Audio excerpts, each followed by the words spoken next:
Hi friends, today I'm here to do my movie wrap up of the last quarter of the year, and that's for April, May, June. Yeah, April, May and June. So in April, the first thing I would like to talk about is Death Becomes Her, which I gave a 4.5 stars. It's a 1992 dark comedy following two frenemies that discover the secret of eternal youth. There's some unexpected drawbacks to that.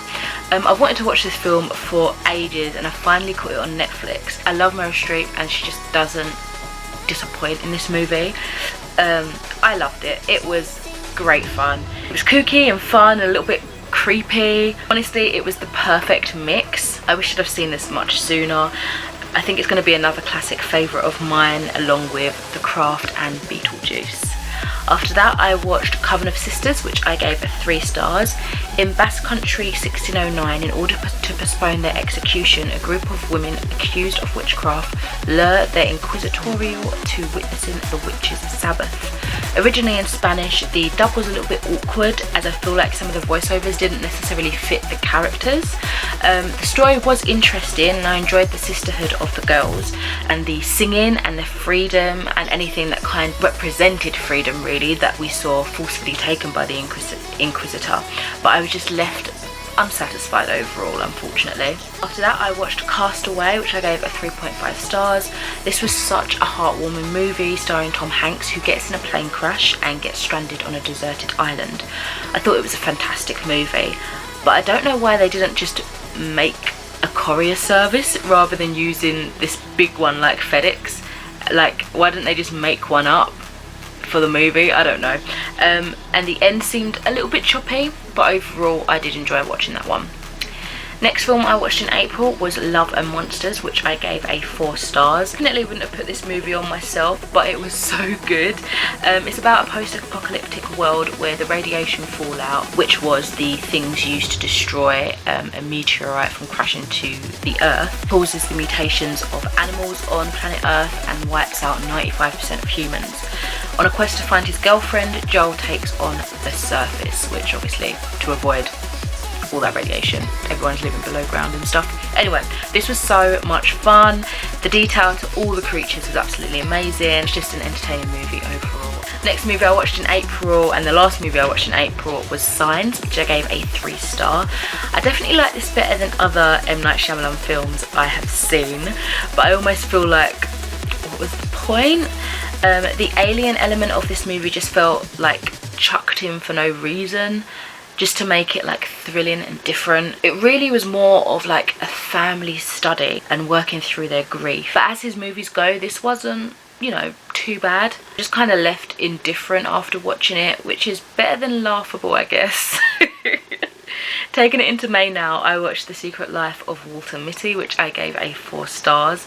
This one had me laughing and in tears. The scene with the Stretch Armstrong had me absolutely hysterical. Like, thinking about it now, I couldn't stop laughing. Like, it was almost like compulsive. Oh my god, I got into that moment where you laugh so hard you just can't stop, and that scene was that for me. Yeah, it was just so funny. I adored the magical realism feel through Walter's daydreams. I fell asleep a little bit in the middle. I was absolutely shattered, so it's nothing to do with the movie being boring or anything like that, but I still really enjoyed it overall. I'd have to give it another watch just for that, you know, just for the enjoyment of it, but also the little bit that I missed out in the middle portion. I wonder what this is like in its original book form.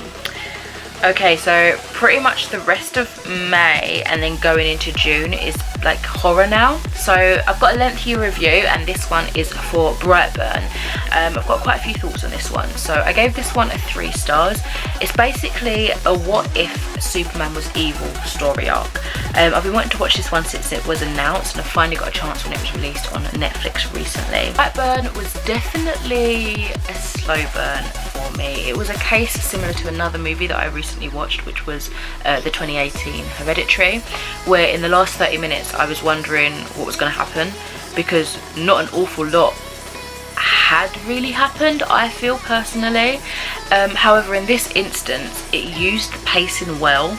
Slowly the apprehension rose, and when horrific scenes were occurring it made it even more terrifying because of that tense build up. It was a slow descent into darkness, you could say. With that being said, I did unfortunately find myself feeling just slightly lacking in something. I don't know exactly what it was lacking in. Maybe it was just too subtle of a movie. I really don't know. It's just something there that's missing for me. But yeah, I just feel like it didn't reach the full heights and full potential that I was anticipating for this one. Maybe it was Brandon's lack of emotion. Brandon's the main character. I mean, it was good to see his lack of remorse, but I feel like he could have played into that just a little bit more, because it just felt like he was blank, but not blank in a good villain kind of way. Just blank is almost like he couldn't act. I don't really know. It just, something was off there for me. Don't get me wrong, it was a great movie in the sense that it delivered the horror, the tension beautifully, but it just missed that punch that I was really waiting for. I will be checking out the sequel though, and I also loved Billie Eilish's Bad Guy as the end theme song. Although perhaps a little bit too light-hearted for the darkness that is this movie, especially as it was playing over the end credit scenes, which were quite disturbing and dark. But yeah, intrigued by a sequel, but this one fell a bit flat for me in maybe all the hype that I had in my mind, you know. I gave a rewatch of The Visit, which I gave a 4 stars. So whilst on a visit to their grandparents' farm, 2 siblings decide to make a film about their family but discover dark secrets. I watched this when it originally came out, and well, you know what to expect with M. Night Shyamalan movies. You know what though, watching it the second time, I appreciated it so much more. First viewing for me, it was just laughable and ridiculous. This time I found it funny, but in a good way, and I took in more what Becca was trying to achieve for her mum in filming this documentary. So yeah, I just resonated it with a little bit more. I was on a different wavelength with it, I guess, like one that aligned a bit better. So I forgot so much of the actual plot and kept alluding to my partner that there was going to be wendigos and werewolves or other mythical creatures, and yeah, I got that completely wrong. Overall, second viewing, and I enjoyed it quite a lot. Next up, I watched Seven, which I gave a 3.5 stars. Honestly, I was not captured by the beginning scene. Although the opening music did make me think of American Horror Story, the vibes that intro kind of gave was like unsettling and like, oh, anticipation. This was pretty entertaining. I enjoyed the concept of the 7 sins killing, but the end just really upset me. Was not expecting that ending, but you know, good movie. Okay, in June now, I only watched 2 movies of note. Well, actually, I think I just watched 2 movies, full stop. And both are new to me. So the first one is Run, which I gave a 3 stars. I absolutely love Sarah Paulson's acting. She just does unhinged characters so well. She's, you know, very popular in the many characters she plays in American Horror Story, so I like that vibe that she delivers.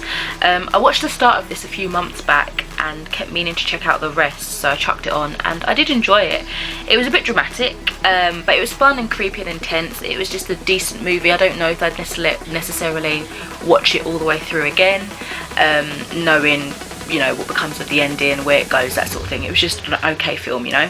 Happy to have watched it once, probably wouldn't stick it on again unless I wasn't necessarily paying attention.